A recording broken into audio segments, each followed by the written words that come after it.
Hello, hello! Bienvenue dans le journal d'une âme en perdition. Tu peux prendre une bonne inspiration, bien souffler. Ici, tu es en sécurité et on est parti pour une belle aventure ensemble. C'est parti! Hello, hello! Cette semaine, on est parti pour un épisode un peu spécial. Je vais te partager 5 de mes déclics. Tu connais la philosophie de ce podcast. L'idée, c'est que je te partage mon expérience, mes prises de conscience et aujourd'hui mes déclics. Parce que si ça m'a aidé moi, ça peut très certainement t'aider toi. Et l'idée, c'est ça, c'est qu'on avance tous ensemble en fait. Donc le déclic, très rapidement, enfin, ce que moi j'estime comme être un déclic, et c'est ça que je vais te partager, pour moi c'est ce moment où tu as capté un truc, tu comprends quelque chose de vraiment important qui fait qu'il y a un avant et un après ce moment où tu as eu ce déclic. Généralement, ça se passe après t'être pris un mur, hein, on va pas se mentir. Globalement, il s'est passé un truc pas génial dans ta vie qui fait que t'es obligé d'avoir cette prise de conscience en fait quand tu te remets de ce truc-là, quand tu avances sur ce chemin-là de ta vie. C'est à ce moment-là que tu as ces déclics et cette prise de conscience. Ça vient majoritairement, en tout cas dans mon cas, ça a toujours été dans ce sens-là. Après une épreuve, après quelque chose de difficile, c'est là que tous mes déclics se sont déclenchés. Notamment les 5 que je vais te partager aujourd'hui. C'est rare que ce soit instantané. J'ai pas trop... Enfin, souvent, quand on romantise le fait d'avoir un déclic, ce que tu vois même dans les films, dans les livres, etc., ça sonne un peu comme le truc qui tombe dessus, comme une révélation divine. Vraiment, genre, ça arrive comme dans un claquement de doigts, comme ça, d'un coup. De mon expérience, c'est pas du tout comme ça que ça se passe. Alors, je sais pas si toi, t'as eu des déclics instantanés, et si c'est le cas, partage, je serais super curieuse d'avoir ce genre de témoignage. Mais dans mon cas, en tout cas, ça a toujours pris un certain temps, même vis-à-vis de l'événement qui a fait que ce déclic est arrivé.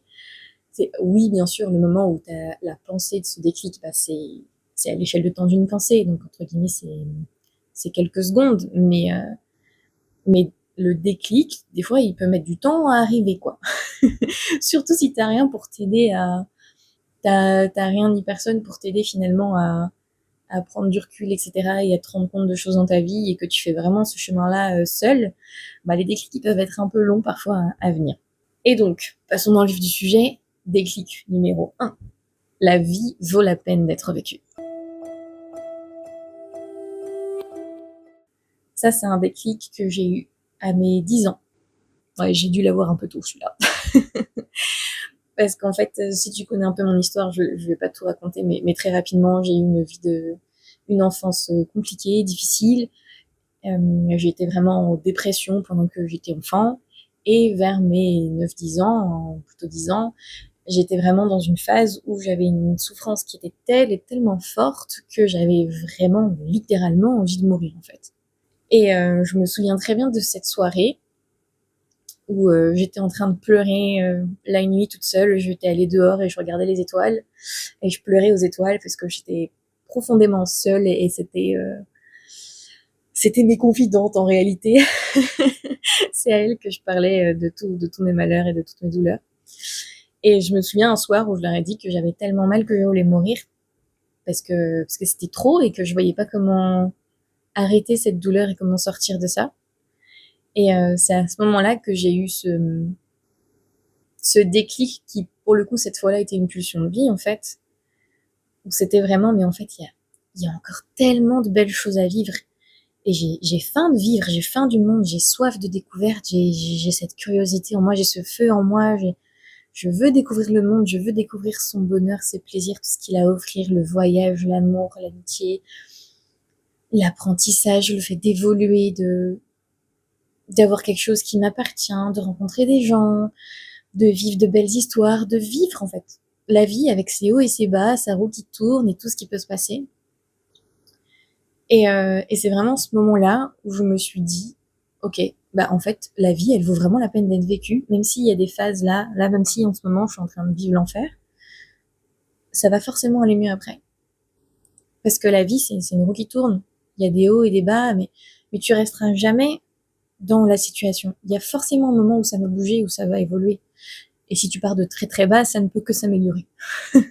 Donc c'est vraiment à ce moment-là où j'étais là face à mon ciel étoilé et où j'ai eu ce déclic que, ouais, en fait, même si en ce moment c'est l'enfer, ça vaut la peine que je continue de me battre, ça vaut la peine que je continue d'avancer, parce que après ça, il y aura des choses incroyables. Et même après, dans ma vie, ce déclic, il a évolué en mode, en fait, tu peux te relever de tout. J'ai vécu tellement de trucs, je t'assure, tu peux te relever de tout. Et donc, c'est vraiment la vie vaut la peine d'être vécue. C'est un déclic qu'il faut vraiment garder en tête. Peu importe ce qui t'arrive dans ta vie, tu seras capable de t'en relever et ça vaut la peine que tu t'en relèves pour que tu vois et que tu vives ce qu'il y a après. Et après ce déclic, faut mettre en place un plan d'action, faut mettre une direction, faut que ce soit clair pour toi, vraiment, pour t'aider à concrétiser ce déclic, parce que le déclic, c'est vraiment juste cette phase où ouais, t'as la prise de conscience, mais si tu veux vraiment qu'il y ait un impact, si tu veux vraiment que ce déclic il porte ses fruits, il faut que tu passes à l'action après. Il faut que tu concrétises ce déclic, il faut que tu le matérialises et que tu lui donnes forme dans ta vie. Ça, c'est primordial. Et à cet âge-là, mais disons, je m'étais fait mon plan d'action. Si on peut appeler ça un plan d'action. Mais c'était vraiment ce truc où je m'étais dit, ok, je veux vivre là, c'est l'enfer, c'est pas possible pour moi. Je veux un après. Comment j'atteins cet après? Comment je fais que cet après, il va me rendre heureuse et il vaut la peine?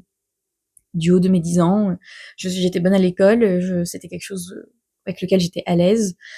Donc je me suis dit, en fait, bosse comme une dingue. Vraiment, fais en sorte que tes résultats scolaires ils soient incroyables. Comme ça, dès que t'as ton bac, tu te tires très, très, très, très loin. Et t'auras les moyens nécessaires pour t'en sortir. Ça, c'était mon plan d'action du haut de mes 10 ans à cette époque. Bon, après, en fonction de là où t'en es dans ta vie, on peut faire plus élaboré que ça. Mais c'est juste pour te dire que, aussi simple soit-il, il faut que tu te mettes une action en place après ton déclic, si tu veux qu'il porte ses fruits et qu'il ait vraiment un impact positif dans ta vie, quoi. C'est hyper important. Déclic numéro 2. Je mérite mieux. Celui-là, je l'ai eu du haut de mes 24 ans. Je me suis mise dans une relation toxique à mes 15 ans, dans laquelle je suis restée 9 longues années. Donc tu vois, quand je te disais que parfois les déclics ils sont longs, celui-là, il m'a fallu 9 ans quand même pour l'avoir. Et j'étais dans une relation profondément toxique avec quelqu'un qui me faisait énormément de mal, tant physiquement que mentalement, et c'était rude. Mais comme j'avais connu que ça comme relation, j'avais pas d'exemple, j'avais pas de référence, et du coup, je pensais que c'était normal dans un couple d'être traité comme ça. Malheureusement, si c'est ton cas, ne reste pas comme ça, ce n'est pas normal. Pas du tout. Donc en fait, ce déclic, je l'ai eu grâce au regard des autres. C'est-à-dire que souvent quand tu es dans une relation toxique, etc., en fait, la personne fait en sorte que tu n'aies plus aucune estime de toi-même pour vraiment asseoir son emprise, en fait. Et donc je pensais que je n'avais strictement aucune valeur. Et c'est à travers le regard des autres, comment d'autres me voyaient, comment d'autres me qualifiaient, dans le sens positif du terme, du coup, à ce moment-là de ma vie, que j'ai pris conscience qu'en fait, j'avais de la valeur. J'avais fait ce premier pas, alors c'était pas encore suffisant, c'était un début, parce que ce qui est vraiment solide et important, c'est de se rendre compte que tu as de la valeur, mais à travers tes propres yeux. Mais c'est déjà un superbe premier pas d'en prendre conscience à travers le regard des autres, à travers ce que les autres te renvoient, de prendre conscience que, ouais, en fait, j'ai peut-être plus de valeur que ce que je pense, et je mérite mieux, en fait. Et c'est ce déclic-là qui m'a littéralement sauvé la vie, parce que je pense que ça aurait très très très mal fini pour moi si j'étais restée. Mais c'est pour te dire que ouais, ce déclic-là, il est important et il est loin d'être négligeable. Le fait de te rendre compte de la valeur que tu as et que tu mérites mieux que ce que tu as aujourd'hui qui ne te contente pas. Tu mérites mieux que toute cette douleur si c'est ton cas. Tu mérites mieux que juste quelque chose de sympa si c'est ton cas. Tu mérites quelque chose d'extraordinaire pour toi. Et on a tous notre propre définition de ce qui est extraordinaire. Parce qu'on a tous des besoins différents, on est unique. On a tous des envies, des rêves et des aspirations qui nous sont propres. Et ce déclic, il est tellement important de te rendre compte que tu mérites mieux que quelque chose de qui te rend malheureux, malheureuse, ou même mieux que quelque chose qui te rend juste bien, tu vois. C'est juste bien, c'est pas suffisant. Tu mérites mieux. Tu mérites. Waouh! C'est ça que tu mérites, tu vois. Et comme je te le disais pour le déclic 1, c'est pareil, faut passer à l'action. Mon action à cette époque-là, ça a été de quitter ce mec. Parce que il détruisait tout ce que j'étais et il m'empêchait d'être moi. Et il démolissait tout en fait. Et quand j'ai eu ce déclic, je suis passée à l'action et je l'ai quitté. Il y a tout un cheminement qui a continué après ça. Mais pour te dire que un déclic, encore une fois, je vais te le dire, mais il faut que ça rentre.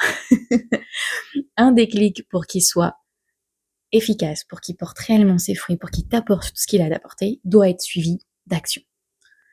Même si c'est une action, même si c'est quelque chose que tu considères comme un petit pas, comme une petite action, peu importe.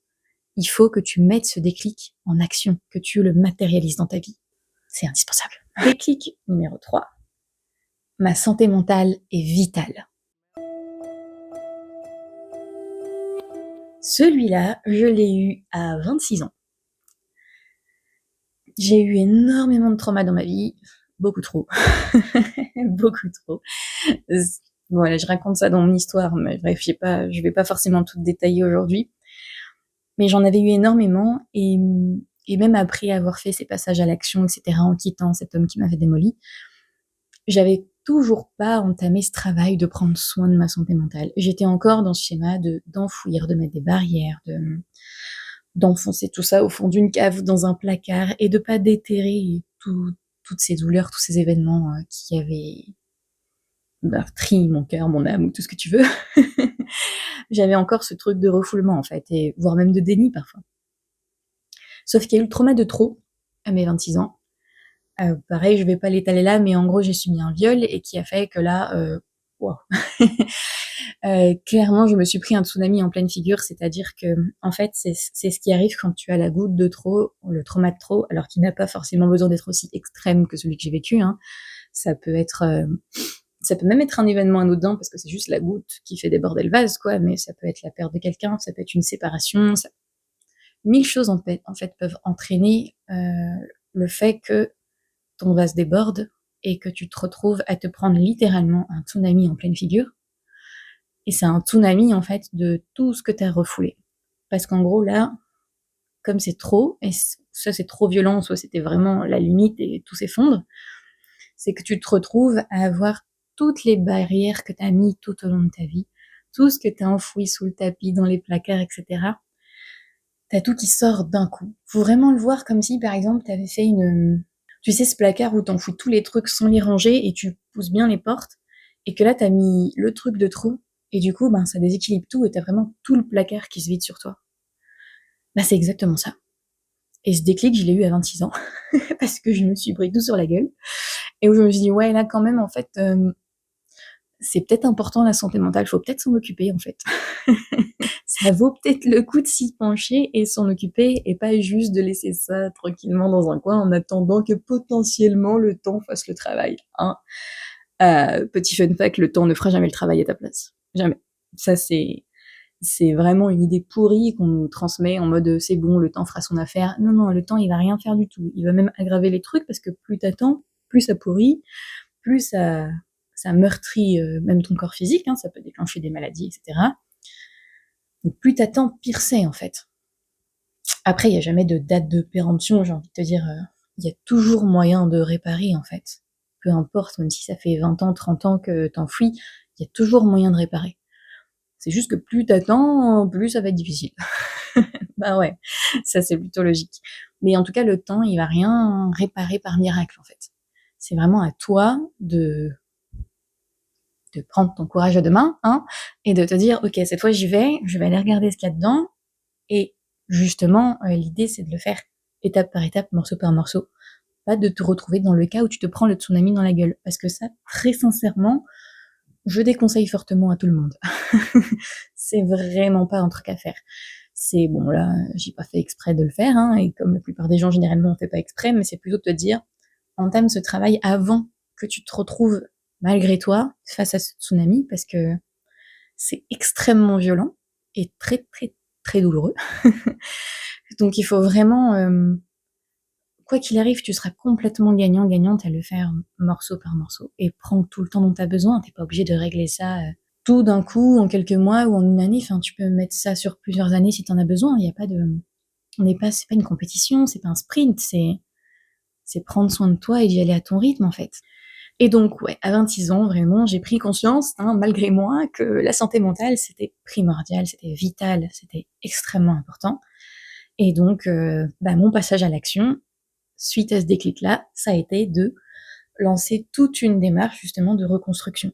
C'est-à-dire que j'avais le choix entre reconstruire tout à l'identique, remettre toutes mes barrières, refouler, etc. Ou, deuxième option, bon, c'était quand même pas génial jusqu'ici, est-ce qu'on n'essayerait pas autre chose? C'est-à-dire, de faire le ménage, du tri, de se libérer de tout ça, pour ne plus avoir à les enfouir dans un coin, dans un placard, etc. Donc c'est ce que j'ai entamé à cet âge-là, pour vraiment, réellement aller mieux, en fait. Et je remercierai jamais assez la version de moi de cette époque qui a décidé d'entamer ce travail, parce que c'est la meilleure décision de ma vie. Réellement. C'est la meilleure décision de ma vie. Donc encore une fois, un déclic, de l'action. Super important. Quatrième déclic. L'amour n'est pas suffisant. J'ai fait un podcast dédié à ce sujet-là, mais bon, je vais t'en dire quelques mots, je vais pas du tout rentrer dans les détails, mais l'idée c'est que tu retiennes la philosophie de ce déclic, parce que peut-être que ça peut t'éclairer toi aussi. Ce déclic-là, je l'ai eu à mes 28 ans. Alors je parle bien d'amour de l'autre. C'est important de le préciser, quand je dis que l'amour n'est pas suffisant, je parle bien d'amour qu'on porte à l'autre ou que l'autre nous porte, je parle pas de l'amour de soi. Ça, c'est un autre sujet. Et justement, c'est loin d'être, c'est parfaitement suffisant, l'amour de soi. C'est le truc le plus puissant en réalité que tu peux avoir. Mais là, du coup, on est sur vraiment l'amour de l'autre, que ce soit dans les deux sens.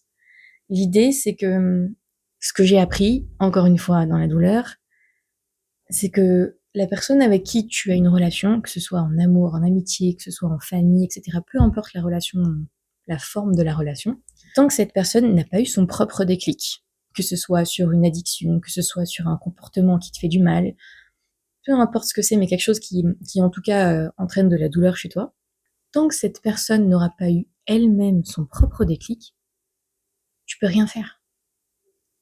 Tu peux rien faire. Tout ce que tu vas gagner, tout ce que tu vas faire, c'est juste t'épuiser. Parce qu'en fait, cette personne, tant qu'elle n'a pas eu son déclic, elle va être dans un profond déni. Et tout ce que tu diras, ça va rentrer là, ça va sortir là, ça ne s'imprimera pas. Tout ce que tu pourras faire ne changera rien tant que la personne n'a pas eu son propre déclic. Tu ne peux pas lui donner son déclic. Ça ne peut venir que de cette personne. Que de cette personne. Ça ne peut pas venir de toi.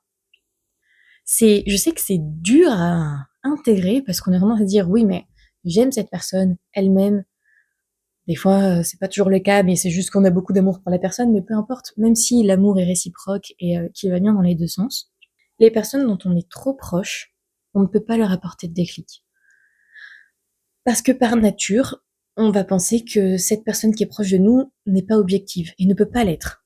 Ce qui n'est pas complètement faux, mais néanmoins, c'est pas parce qu'on aime une personne qu'on n'est pas capable de voir que là, elle est en train de se détruire. Ou que là, elle a un comportement qui est nocif pour tous les gens qui l'aiment. Mais, quand tu es cette personne et que ton entourage te renvoie des choses qui ne vont pas, etc., tant que ce déclic ne vient pas de toi, rien ne changera. Rien. Vous allez juste vous épuiser, mais littéralement vous épuiser, et parfois jusqu'à des extrémités, où ça a été mon cas, je me suis épuisée jusqu'à de nouveau avoir des envies que ça s'arrête, que juste cette vie elle s'arrête, tellement la douleur était forte, tellement j'aimais cette personne et que je m'épuisais à faire en sorte qu'elle ouvre les yeux.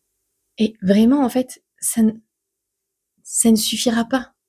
Même vous pouvez avoir un amour sans fin, sans borne, ça ne suffira pas. Et il faut juste apprendre à lâcher prise sur ça, en fait. À lâcher prise. Et parfois, ce lâcher prise, il peut aller jusqu'à s'éloigner. Parce que pour te protéger, pour prendre soin de toi, pour prendre soin de ta santé mentale, n'oublions pas le déclic numéro 3, parfois la seule bonne solution, c'est de prendre de la distance, c'est de t'éloigner. Parce que tu ne pourras rien y changer. Je sais que c'est dur à intégrer. Moi, il m'a fallu, encore une fois, à cette étape-là, plusieurs années pour l'accepter.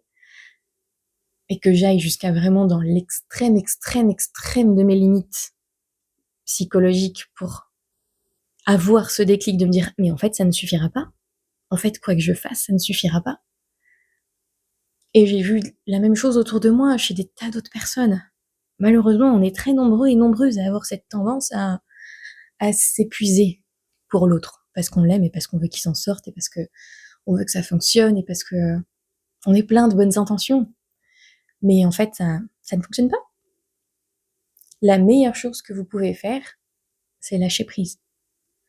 Et sachez que ce sera autant bon pour vous que pour la personne en question. Parce que votre prise de distance pourrait être son déclic. Ce ne sera pas systématiquement le cas, mais c'est possible. Donc parfois, et même souvent, en fait, quand vous êtes dans cette situation-là, la meilleure chose à faire, c'est partir. Peu importe la relation que vous avez avec cette personne, peu importe depuis combien d'années, peu importe votre histoire, vous ne pourrez pas la faire changer tant qu'elle n'a pas eu son propre déclic. Et du coup, votre action, suite à ce déclic, en tout cas moi l'action que j'ai mise en œuvre suite à ce déclic, que l'amour n'est pas suffisant, l'amour de l'autre n'est pas suffisant, il ne réglera pas tout, il ne fera pas tout. Eh bien, c'est de prendre de la distance et voire même de partir. Dans mon cas, je suis partie. Je dis pas que dans ton cas, il faut forcément partir, mais à minima avoir un lâcher-prise et de la distance. Celui-là, il a été particulièrement douloureux, mais c'était une extrêmement bonne leçon. 5e déclic. Quand tu t'aimes, toi, tout est possible. Celui-là, je l'ai aussi eu l'année de mes 28 ans. Ça a été une année riche en déclics. C'est vraiment que cet amour que t'as de toi, c'est un super pouvoir. Réellement. Il est pas facile à développer quand tu n'en as quasiment jamais eu, comme par exemple, moi, bon, c'était le cas, je m'étais détestée quasiment toute ma vie. Ça semble être une montagne de te dire, mais comment est-ce que je vais arriver un jour à m'aimer et à aimer ce que je suis, vraiment, quoi, littéralement. Juste pas le dire, mais le penser sincèrement. C'est tout un travail, mais je t'assure que c'est possible. Même en partant de très très très très loin, c'est possible. Et ce qui est hyper important, c'est que pour y arriver, déjà, il faut déconstruire. Parce qu'on est élevé dans une société, dans un mode de fonctionnement qui associe l'amour de soi systématiquement à de l'égoïsme, à de l'égocentrisme. Alors que ça n'a rien à voir. En fait, comme je te le dis souvent, tout est question d'équilibre. C'est juste un curseur à mettre. Quand tu mets ce curseur super bas, bon bah t'as zéro amour propre, tu te fais complètement écraser par tout le monde, marcher dessus par tout le monde, t'as du mal à mettre des limites, t'as du mal à dire non, tu te dévalorises tout le temps, tu peux même être très dans la négativité, enfin ça peut se manifester de plein de façons différentes. Mais en tout cas, c'est très nocif pour toi, ta santé mentale, et même pour ton entourage pour le coup. Quand ce curseur est à l'extrême opposé, effectivement, tu peux rentrer dans du nombrilisme, de l'égocentrisme, de l'égoïsme, etc.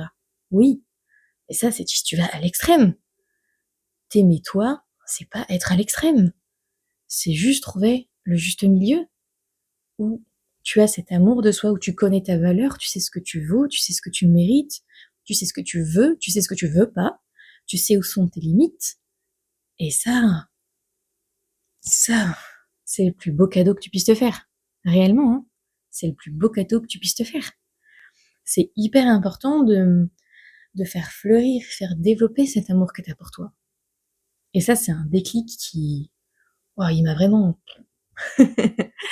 il m'a vraiment fait un bien fou, en fait, d'en prendre conscience, de travailler pour y arriver. Et ça a été ça, mon action après ce déclic-là. C'est que quand je me suis rendu compte du pouvoir que ça avait sur ta vie, sur le fait d'être mieux capable de manifester, d'être mieux capable d'écouter ton intuition, d'être mieux capable de goûter au bonheur et de l'apprécier, en fait. Tout ça, ça passe par l'amour de soi. Arriver à attirer les bonnes relations, à avoir un entourage solide qui en vaut la peine, à avoir un épanouissement, que ce soit personnel ou professionnel, tout ça, ça ne peut pas être réel, être durable, si t'as pas d'amour et d'estime pour toi. Donc ouais, l'action après ce déclic, ça a été de bosser à fond pour faire fleurir cet amour de moi-même, pour apprendre à aimer ce que je suis, que ce soit physiquement ou mentalement, enfin sur tous les plans en fait. Il faut apprendre à t'aimer sur tous les plans. Et pour ça, bah, tu déconstruis et tu réécris ton histoire. Qu'est-ce que tu es aujourd'hui? Qu'est-ce que tu veux être demain? Ça, on passe aussi par là, par écrire ce que tu veux. Réellement, prendre ce temps de réflexion pour se dire, ok, c'est qui je suis aujourd'hui, mais qui je veux être demain. C'est quoi la personne, c'est qui est-ce que je veux être demain? Qu'est-ce que la personne de demain, qu'est-ce qu'elle fait, qu'est-ce qu'elle aime, où elle vit, c'est quoi son travail, c'est qui ses relations, qu'est-ce qu'elle mange, comment elle marche, c'est quoi ses gestuels, c'est quoi ses comportements, c'est quoi son langage. Va loin, va dans le détail. Ton cerveau, il a besoin de détails. Va dans le détail. Et aide-toi à matérialiser cette version que tu veux de toi. Parce que cette version que tu veux, en réalité, tu l'as déjà. Hein. Faut juste ouvrir la boîte. Et je sais que ça peut faire peur d'aller fouiller au fond de soi et de se rencontrer. Mais vraiment, je t'assure que quoi qu'il arrive, ce que tu vas rencontrer, ce sera beau. Ce sera beau. Parce qu'il faut apprendre à aimer même le sombre et le lumineux en toi. Parce que sans le sombre, il n'y a pas le lumineux. Sans le lumineux, il n'y a pas le sombre. Il faut les deux. C'est un alliage, une harmonie entre les deux. En tout cas, la plume, c'est toi qui l'as. C'est toi qui as la plume. T'es face à cette page blanche. Il y a déjà des pages écrites avant. T'as déjà 180 pages de ton bouquin qui sont écrites. Il t'en reste 300, 400 à écrire. La plume, elle est dans tes mains. C'est à toi d'écrire la suite. Il n'y a que toi qui peut changer la suite. Ça ne tient qu'à toi. Juste à toi. Donc retiens bien ça, 5e déclic. Quand tu t'aimes, tout est possible. Donc finalement, le fameux déclic. C'est un truc ultra précieux, vraiment. Ces déclics de vie, pour moi, c'est comme des miracles, en fait. Je trouve que c'est vraiment des petits miracles enfin, pas forcément des petits, des miracles, même qui arrivent dans ta vie. C'est ces prises de conscience, ces déclics qui font que tu vas faire des bonds dans ta vie, tu vas faire des bonds vers tes rêves. Vraiment, tu vas faire des pas de géant, en fait, vers ce que tu veux, vers ce qui est vraiment bon pour toi, pour ton bien-être, pour ta santé mentale, pour ton bonheur, pour ton épanouissement. Ces déclics-là, ils sont vraiment...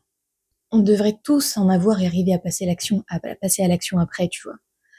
Et ces déclics, comme je t'ai dit, moi, parfois, j'ai mis beaucoup de temps à les avoir dans mes histoires de vie. Je dis le deuxième, il a fallu 9 ans pour l'avoir, un peu long quand même. J'aurais bien aimé l'avoir avant. Mais tu peux les provoquer, ces déclics. Tu peux avoir des aides extérieures qui t'aident à provoquer ces déclics. Parce que ces déclics, tu les as déjà en toi, ils sont dans ton inconscient. Et les réponses, elles sont déjà là, hein. Elles sont en toi. C'est juste que parfois, il faut un petit coup de pouce pour faire remonter ce que tu as dans ton inconscient vers ton conscient. Et si tu veux faire les ascenseurs, tu sais qui appeler. Je ferai ça avec plaisir. En tout cas, je te souhaite une belle journée. Et si tu as apprécié, ça aiderait beaucoup tout ce travail que je fais, toute la chaîne, tout le contenu, que tu mettes un j'aime, un commentaire, ce que tu veux, pour que on puisse monter dans le référencement et que je puisse continuer à te faire tout un tas d'épisodes chaque semaine. Mille merci pour ton écoute. N'hésite pas à me suivre sur Instagram et les autres réseaux sociaux pour plus de contenu et pour être informé de chaque sortie de podcast. C'était le journal d'une âme en perdition. Je te retrouve la semaine prochaine pour de nouvelles péripéties et je te souhaite une belle journée.